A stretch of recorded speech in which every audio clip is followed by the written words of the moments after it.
Dear students, so we are reading today taxes in India. There are two types of taxes in India, direct tax and indirect tax. First we understand what is direct tax. So what is direct tax? When the person who is earning income and who is paying the tax is one person, it is called direct tax. The example of direct tax in India is income tax. Here the person who is earning income and who is paying the tax is one person. Now let us understand what is indirect tax with an example.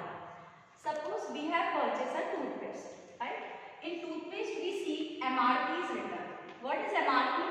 MRP is maximum retail price, and in the bracket you will see inclusive of all taxes. What word is written? Inclusive of all the taxes. So suppose MRP is 30 rupees, which is inclusive of all taxes. So the shopkeeper name is A and the customer name is B. Now this 30 rupees is given by B to A, which is shopkeeper. Now who has paid the taxes now? The taxes is paid by B. In 30 rupees, this is inclusive of all the taxes. But in government, who will pay the taxes? Who will pay the taxes? The shopkeeper will pay the tax.